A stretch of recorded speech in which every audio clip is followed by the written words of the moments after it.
Hi, எல்லாருக்கும் வணக்கம். இது ஸ்டுடியோ. நான் அருண். எங்கே இருக்கேன்னா எங்கள் ஊர் கண்டிப்பாக இருக்கிறேன். எங்கள் ஊர் கண்டிப்பாக வைகாசி விசாகம் காமாட்சி கோயில் திருவிழா அன்னைக்கு. அந்த நல்ல நாளில் இன்றைக்கி ஒரு முக்கியமான நிகழ்வு. எங்கள் ஊர் தேர், எங்கள் ஊர் வில்வவனம் மாரியம்மன் கோயில் திருவிழா வந்து ஆனி மாதம் வரும். ஆணி தேர் திருவிழா. அதுக்கு வந்து மெயினாக முக்கியம் வந்து திருவிழாக்கு முன்னாடி முதல்ல தேரோட்டம் வழக்கம். அந்த தேர் வந்து ஆல்ட்ரேஷன் பண்ணி புதுசாக கொத்தாச்சு.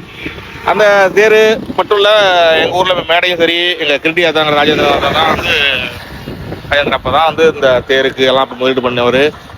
எங்கள் ஊருக்காண்டி நாங்கள் மேடை நாடகம் போடுறது நிகழ்ச்சி எல்லாமே ஊர் பொதுவாக இருக்கிறதுக்கு மேடை கட்டி கொடுத்தாரு. ரொம்ப நல்லது தாத்தா இப்போ இறந்தார். இப்போ அவங்களோட பையன் ராதா ரமேஷ் அண்ணனும் அக்காவும் சேர்ந்து இப்போ வந்து புது தேர் அரேஞ்ச் பண்ணுறதுக்காண்டி இப்போ அவங்க ரெண்டு பண்ணி புது தேர் வந்திருக்கு. இந்த வருஷம் ஆணி தேர் திருவிழாக்கு எங்கள் ஊர் கண்டிப்பாக மாரியம்மன் கோயில் தேர் திருவிழாவில் புது தேர் வருது. அதுவும் காமாட்சி கோயில் திருவிழா இன்றைக்கி நடந்துகிட்டு இருக்குது. வைகாசி விசாகம்.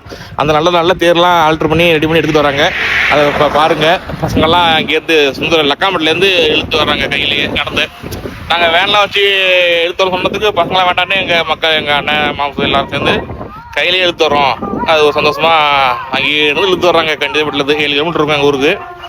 இழுத்து வர்றாங்க. தேரை பாருங்கள். இது ஒரு நல்ல ஒரு நிகழ்வு. கிருட்டியத்தா குடும்பத்துலேருந்து ராஜேந்திர குடும்பத்துலேருந்து வந்து இவ்வளோத்தரும் கோயிலுக்காண்டி பண்ணுறது, ஊருக்காண்டி பண்ணுறது பெரிய விஷயம். அண்ணன் ரமேஷ் அண்ணனுக்கு ராதாக்காவுக்கும் நன்றி தெரிவிச்சுக்கிறோம்.